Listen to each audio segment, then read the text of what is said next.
Welcome. This is lesson 9.5 with Mr. Eicher. This is my first time recording on the iPad. Let's begin. In this lesson we have classes of functions, and there are 9 different functions, and what I want you to know is 2 things.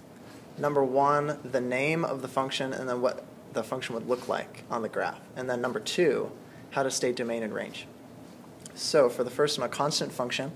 Constant function is a horizontal line. This particular one goes through 4, like that. And the domain would be all the x values that have a point on the graph. So the domain would be all real numbers, or all reals. You could also state it as negative infinity to positive infinity, as an interval. The range, there's only one y value that has a point on the graph.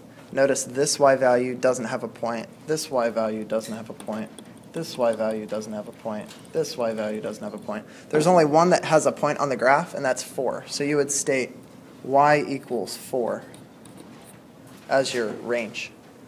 Direct variation we talked about in this chapter 9.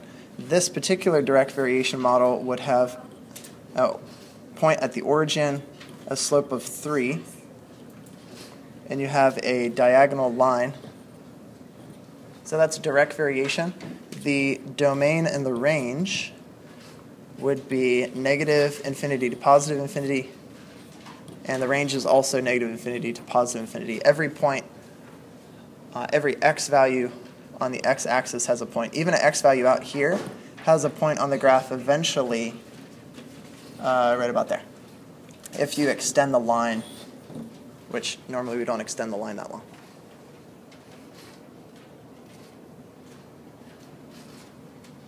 Identity function. Identity function is anything that's y equals x, so whatever x is, y is. So 0, 0, 1, 1, 2, 2, 3, 3. This would be the graph. Notice it cuts the 2 quadrants perfectly in half. And the domain and range is the same as the last one. Domain and range would be negative infinity to positive infinity, and the range is negative infinity to positive infinity. So those are 3 so far. The next three greatest integer function we talked about in chapter 2 looks like steps. It's a rounding function. So you start at 0 and make a little 1-unit step and make an open circle. Then you jump to the next step, make an open circle. Next step, make an open circle. And you keep going in both directions. So you could just do dot, dot, dot. So it's infinite amount of steps. Domain, notice that even though we might miss for this x value, we might miss this point right here because there's an open circle, but eventually we would hit the graph right there. So actually every x value has a point on the graph, so you'd say all reals, or you could state it as negative infinity to positive infinity. The range is not all reals because you have a lot of points that you miss. So for instance, in green, here's a y value that you miss completely and it doesn't touch the graph. Here's another y value that you miss completely and doesn't touch the graph. The only points that hit would be at this one, which is 4, or 3 actually. This one's at 2, this one's at 1, this one's at 0. So we hit at 0, we hit at 1, we hit at 2, we hit at 3. So we could say that we hit all these numbers.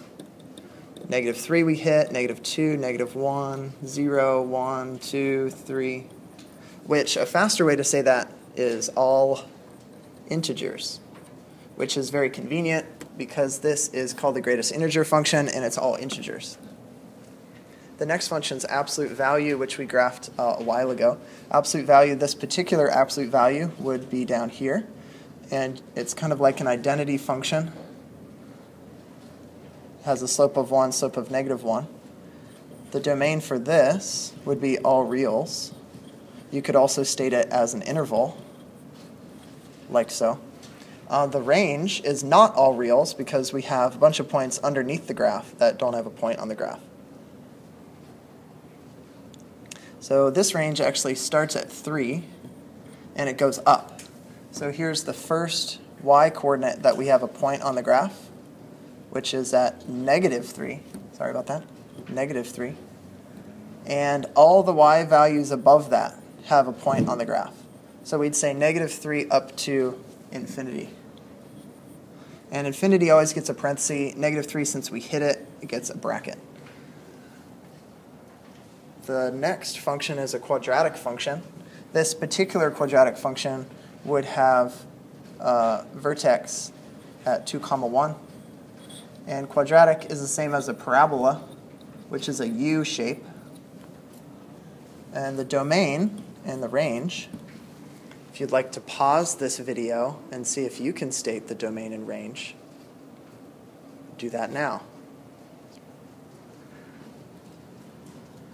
The domain would be all reals again. You could put any x value into the function. Every x value, even an x value way out here, has a point on the graph. It's just way, way up there.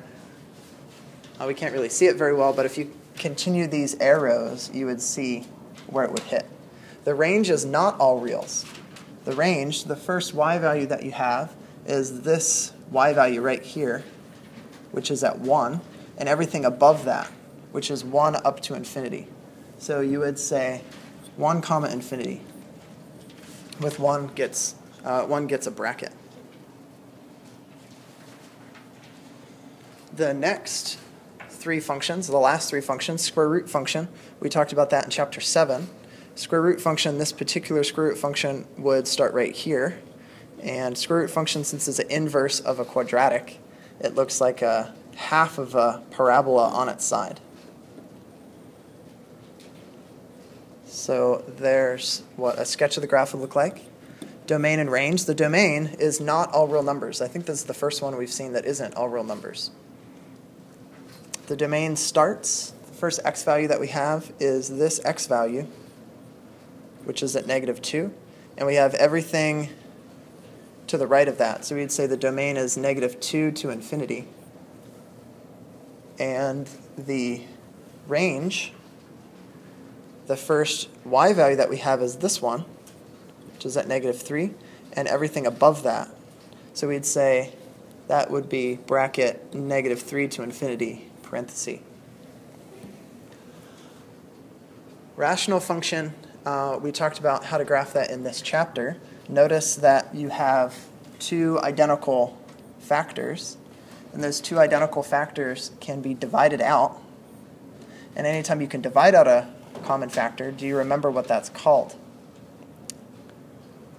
That's right, a point of discontinuity. Point of discontinuity, we would have at x equals -2. When we simplify that, we get f of x equals x, which is an identity graph. So we graph an identity function, and when we hit x equals -2, which would be right here, we have a big problem. So we put a circle, an open circle, and that is our point of discontinuity at y equals -2. So for this one, the domain would be all reals except that one problem. All reals, but x does not equal -2. For the range, we have all reals, but x cannot equal -2, because notice this y value at -2, you would miss the graph if you drew a horizontal line through that. And the last function, inverse variation, we talked about how to graph these in this chapter. Notice the denominator, if x is -1, the denominator would equal 0, which would be undefined. So we have a vertical asymptote at -1. And in this chapter, we talked about how to graph these. You would make a table, xy table. You'd include -1 on the table, pick a point to the left and to the right of that, and plug them in. I won't go through the y values. I'll just tell you that the graph looks something like this. 2 branches, and then the domain and range. The domain would be all reals except or all reals, but x cannot equal, let's see if you can figure that out. The range is all reals, but y cannot equal. So if you'd like to pause this and figure out what the two problem cases are, you can pause the video now. So you would say x cannot equal -1, and y cannot equal this value. This y value is a horizontal asymptote, so that would be at y cannot equal 0. So what do I want you to know from all this? I want you to know, if I ask you, sketch me a graph of a square root function, for instance, then you know a square root function looks something like that. Or if I asked you, what does a constant function look like, you know to sketch a graph that looks like that. So you should know the name and a sketch of the graph. You should also know how to state domain and range. On the last part, identify the type of function represented by its table of values. You have all these options that we just graphed. You have 9 options. And the main thing you're looking at are the y values, or the f of x values. So notice all these, it's always 7. It never changes. So what type of function would that be? Well, it would be a constant function. On the next one to the right, notice that we kind of have a constant function. It kind of stays the same, but then it changes. So we had -2, -2, but then it switched to -1, -1. Then it switched again to 0, 0, then it switched again. Also notice that we had decimals that have been rounded. So if you imagine if you're at -2, -2, and then you're at -1, -1, and then you're at 0, 0, then you're at 1, 1, that would be step function, or you would say greatest integer function. A greatest integer function rounds your x value to the greatest integer. So that's why these decimals have been rounded, because it's a greatest integer function. On the next two, notice that we have 2 undefines here, and rational functions are the type that have multiple undefined. So this is a rational. So you can imagine these undefines might be -1, might be vertical asymptotes. They might be points of discontinuity, but that would be a rational function. For the next one, it has 1 undefined, which would be basically a 1 vertical asymptote, or 1 point of discontinuity. So this one you could say is inverse variation. You could also say it's a rational function. Rational. So either one, they're really similar. The last two, this one has 2 undefines, but they're right next to each other, so you have several undefines, unlike some other functions. So for this one, you can imagine that you have a whole area that's undefined, that there's nothing in that whole area, and then at -1, 0 is where the function starts. And then if you notice the values, they grow very slowly. They don't grow very quickly. It's 1.4 to 2 to 2.4 to 2.8. So it's getting bigger, but it's very slow as it gets bigger. So that would be a square root function, square root. And then the last one, if you look at the y values, notice you have symmetry here, 3 and a 3, 11 and 11, 27 and 27. So you have symmetry. And there are 2 functions that have symmetry. One is the quadratic function. Different x values give the same y value. And absolute value has different x values give the same y value. So which one is it? And it can be confusing to figure out which one's which. But if you look at how the numbers change, these numbers, the difference between them is 16. This difference is 8. So if the difference here is not constant, it's not like 16 and then another 16 here, then you would say this is a quadratic function. If it were absolute value, it would look something like this. -5, -3, -1, 0, 1, 3. And you might have something that's 8, 6, 4. Notice the common difference. This difference is 2, and this difference is 2, so it's constant. So it's a linear function. So the difference is constant on absolute value. Whereas on quadratic, it grows really quickly, and the difference is not constant. And that ends this lecture. Thank you for listening. Have a wonderful day.